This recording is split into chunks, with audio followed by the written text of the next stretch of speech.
Imagine setting out on a quest, not just looking for answers about your missing father, but really for your own identity. And picture this. A goddess is secretly right there beside you, kind of whispering courage into your ear.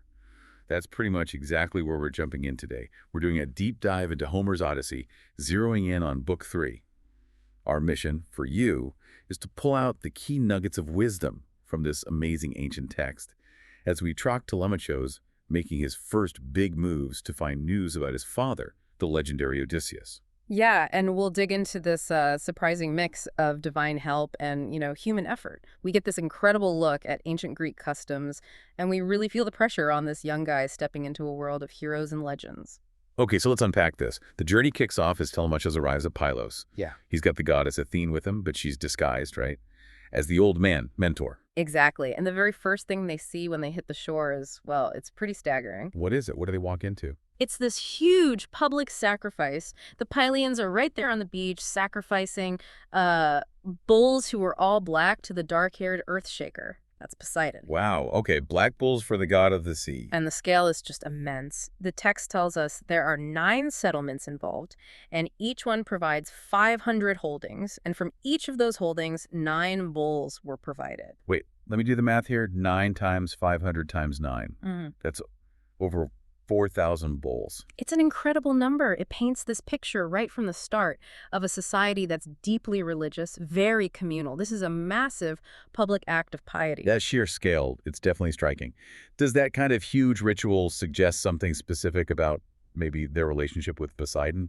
Is it fear, appeasement, or something else? I think it's more than just trying to keep Poseidon happy. A sacrifice this big, this communal hecatomb, really, it signals this profound collective belief, a deep-seated need for divine favor. Like their whole society depends on it. Exactly. It shows they believe their well-being, maybe even their existence, is tied directly to honoring the gods properly. It's like an investment in the cosmic order, asserting their place. Okay, so they walk into this intense scene. And speaking of how things work in this society, here's something really interesting. They're total strangers, Telemachus and Athene, but they're welcomed immediately. Right. And it's Nestor's son, Pisistratos, who steps up first. How does he handle it? This is that famous Greek hospitality, xenia, isn't it? It is, and he does it perfectly. He goes right up to them, takes them by the hands, finds them a spot on these soft rugs of fleece right there with his father and brothers. No hesitation. None. And he immediately offers them food, portions of the vitals from the sacrifice, and pours wine into a golden cup. The good stuff. The very best. And there's this lovely touch. He offers the cup first to Athene in her disguise as the older mentor. He even says, all men need the gods. Acknowledging age and piety. Exactly. And Athene, the text notes, is actually happy at the thoughtfulness of a just man. She appreciates it. So Pisistratos' actions, they're clearly more than just, good manners. What's the core idea behind xenia? Why is it such a sacred duty, almost non-negotiable? Well, it's not just politeness. Like you said, you could almost see xenia as a kind of cultural insurance policy. In a world where gods might just show up at your door disguised as beggars. You better treat everyone well. Precisely. This sacred hospitality was a vital spiritual safeguard. It was like a direct investment in divine goodwill, something that could prevent disaster or bring blessings. And what happened if you messed it up? If you were inhospitable? Oh, I was serious. Neglecting xenia wasn't just rude. It was seen as an offense against Zeus himself because he was the protector of strangers and guests. The consequences could be divine anger, personal ruin, losing your honor. We definitely see examples of that later in the Odyssey. It really shows how, for them, social behavior and the cosmic order were totally intertwined. Okay, so they've been welcomed, they've eaten. Now Nestor, the Gerenian horseman, this living legend, he finally asks them who they are. Right, and the poem tells us Telemachus is young. He doesn't have experience in close discourse like formal public speaking. He's nervous. Understandable. But something gives him the courage to speak up. What is it? It's Athene. The text says she herself had put that courage in his heart. Ah, the divine nudge again. Exactly. So Telemachus stands up, identifies himself, and lays out his mission. It's very personal. He needs news of his father, the great, patient-hearted Odysseus. He doesn't beat around the bush. Not at all. He even points out the awful difference between his father's unknown fate and the known deaths of other heroes like Achilles or Aias. Their end was tragic but known. His father is just gone. That uncertainty must be agonizing. Absolutely. And then he pleads with Nestor, fairly tell me all that your eyes have witnessed. And he adds this crucial line, do not soften it because you pity me. Wow. He wants the straight story no matter how painful. He's incredibly direct, especially for a young man who just felt nervous about speaking. It really shows his desperation, but also Athene's influence, right? And maybe that bond created by Xenia makes it possible to ask something so direct, so vulnerable. So Nestor, this veteran of Troy, he's like a living history archive. Yeah. What does he remember about the war? And how does Odysseus figure in those memories? Nestor definitely goes back there in his mind. He talks about the sorrows which in that country we endured. He names the fallen heroes Aias, Achilles, Patroclus, even his own beloved son, Antilochus. The personal cost for him was immense. Huge. He mentions the 9 years we fabricated evils against them, the long, hard slog of the siege. But what's really striking is his praise for Odysseus. What does he say? He says flat out, there was no man who wanted to be set up for cunning against great Odysseus. He far surpassed them in every kind of stratagem. Basically, Odysseus was in a league of his own when it came to thinking his way out of trouble. The master planner. Absolutely. Nestor even remarks on how much Telemachus sounds like his father when he speaks. He's genuinely amazed by the resemblance, and he stresses this point. He and Odysseus were always on the same page. Never spoke against one another. Always one in mind and in thoughtful planning. High praise indeed. But as we know, winning the war didn't mean a smooth trip home for everyone. What went wrong? What caused that split among the Greeks right after Troy fell? Yes. Nestor says Zeus devised a sorry homecoming for many of them. Why? Because not all were considerate nor righteous. There was bad behavior, impiety. Okay. Specifically, he points to a major quarrel between the two sons of Atreus, Agamemnon, the commander-in-chief, and his brother Menelaus. What did they disagree about? Menelaus just wanted to pack up and sail home immediately, but Agamemnon wanted to hold the people there and accomplish holy hecatombs, more big sacrifices, so as to soften Athene's deadly anger. Trying to appease the goddess. Exactly. But Nestor calls Agamemnon a poor fool who had no thought. She would not listen to him. It raises this really interesting question, doesn't it? When do you try to appease a god, and when do you just accept their will, even if it seems harsh? That's a tough one. So Agamemnon wanted to stay, Menelaus wanted to go. How does this play out? What's Nestor's take on free will versus fate here? Well, that's kind of the heart of it, isn't it? Nestor himself, sensing how the god was devising evils, didn't hang around. He saw the signs, felt the divine displeasure, and decided to leave quickly. He acted. He trusted his gut, or his reading of the omens. Right. Agamemnon, on the other hand, tried to manage the situation to appease Athene on his terms, not necessarily hers.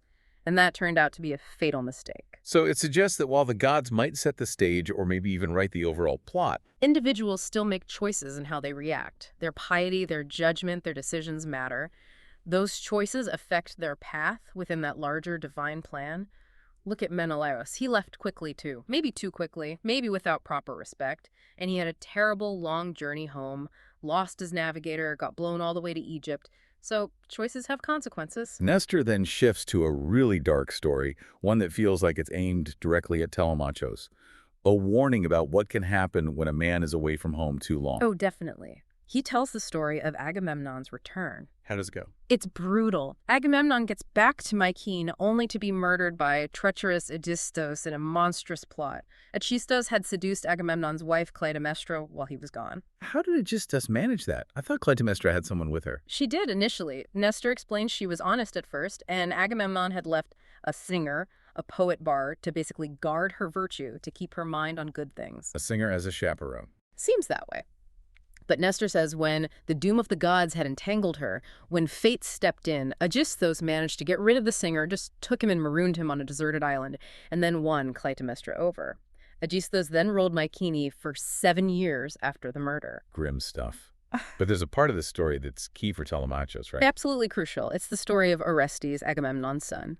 In the 8th year, Orestes comes back, and he killed his father's murderer, Aegisthus. He avenged Agamemnon. Justice is served. Yes. And Nestor makes the connection explicit. He turns to Telemachus and says, so you too, dear friend, be brave too, so that men unborn may speak well of you. Wow. That's not subtle. Not at all. It's more than just a warning. It's practically a blueprint. Look what Orestes did. He reclaimed his father's honor and kingdom. You need to find that same courage. It really frames what heroic manhood means here. It's about family duty, reputation, and delivering justice, even violent justice. As night falls, the conversation winds down. Athene, still disguised as mentor, makes a pretty dramatic move. She does. She suggests it's time for libations, prayers, and sleep. Nestor, being the perfect host, insists Telemachus must stay in the palace. He says it would be shameful to send him back to his ship as from some man altogether poor. Xenia demands it. Right. Athena agrees Telemachus should stay, but says she can't. She claims she needs to get back to her companions on the ship. Okay. And then she just transforms. In the likeness of a vulture, she flies away. Whoa. Right in front of everyone. Right in front of everyone. It leaves all the Achaeans there in amazement, just stunned silence. I bet. What does Nestor do? Nestor gets it immediately. He recognizes her. The very daughter of Zeus, he says, most honored Tritogenia. He knows it's Athene, the goddess, who always among the Argives favored your noble father, Odysseus. He connects her presence directly to Odysseus. Instantly. And on the spot, he vows to sacrifice a specific animal to her. A yearling cow with wide forehead, unbroken. And, this is important, he vows to cover both her horns with gold. That's an incredible moment. A goddess just reveals herself and flies off. What does that instant recognition and Nestor's immediate, very specific vow tell us about how they saw the gods? It shows the guys weren't just distant ideas for them. They were real, powerful forces that could show up, intervene, make things happen. Nestor's reaction isn't just fear, though there's surely awe. It's deep reverence. He understands how divine favor works. That's reciprocal. Exactly. Gods help mortals, mortals honor gods, you give offerings, you expect something back, glory, safety, success. It underlines this worldview where everything significant, good or bad, could potentially be linked back to the god's will. So the next morning arrives. Does Nestor follow through on his vow? He absolutely does. First thing, he gets his sons moving to prepare this special sacrifice. They fetch the cow, they get the worker in gold lerkes to come and actually cover the cow's horns with gold. He really does it. Gilds the horns. Yep. They gather all the tools, and the text gives us this incredibly detailed, almost step-by-step account of the ritual. Like what kind of detail? Everything. Using lustral water for purification, scattering barley, the sharp axe cutting the neck tendons, the black blood flowing out, how they divide the carcass, burning the thigh bones wrapped in fat as the god's portion, tasting the vitals themselves. It's very precise. That level of detail, it's almost forensic. Yeah. What does that tell us? Why include all that? I think it emphasizes just how serious and meaningful these rituals were. This wasn't just going through the motions. It was a full sensory experience, a communal act, deeply spiritual. Every step mattered. The gold, the blood, the fire, it all had to be done just right to honor Athene properly and secure her blessing. It shows how central this stuff was to their lives. Totally central. It structured their days, their leadership, their hopes. And there's another interesting detail. After the sacrifice, Telemachus is bathed by Nestor's youngest daughter, Polycast. She anoints him with olive oil, and he comes out looking like an immortal. Like he's been transformed. Exactly. It suggests this whole experience, the hospitality, the divine encounter, the ritual, has purified him, maybe even blessed him, setting him up for the next stage of his quest. So after all this, Telemachus is finally ready to move on. He and Pisistratos leave Pylos. Where are they heading? Nestor makes sure they're well equipped for the road. He gives them bread, wine, meats, such as kings whom the gods love feed on. Good stuff. Royal treatment continues. Absolutely. Then Telemachus and Pisistratos set off by chariots. They even take turns driving, which is a nice touch, showing this bond forming between them. They travel across these plains full of wheat, make an overnight stop at a place called Pherai, staying with a man named Diocles, and then continue their journey the next morning. And this departure feels different, doesn't it, for Telemachus? Completely different. He arrived hesitant, unsure, this kid overshadowed by his father's legend. Now he leaves Pylos clearly more confident. He's got divine backing, a royal companion, crucial advice from Nestor, and the warning about Agamemnon and the example of Orestes ringing in his ears. These are absolutely the first real steps of him growing into his own heroic role. So we've really journeyed with Telemachus here, haven't we? From that uncertain arrival to this much more purposeful departure, we've seen him guided by Athene, mentored by King Nestor. We've witnessed that incredible power of Xenia, felt the echoes of the Trojan War, understood the weight of revenge and family legacy. And seen just how real and active the gods were in their world. It tells us so much, not just about the epic story, but about the texture of ancient life. The rituals, the politics, the beliefs, that constant dance between human choices and what they saw as divine will. It really makes you think. As you go about your day-to-day, maybe consider how much of your own life, your own path is shaped by the legacies you've inherited from your family, your culture, history itself. And how much is shaped by the paths you consciously choose to take, with or without, a goddess whispering in your ear. What gods or mentors might be guiding your current quest, and are you really listening to the wisdom they might be offering? Something to ponder.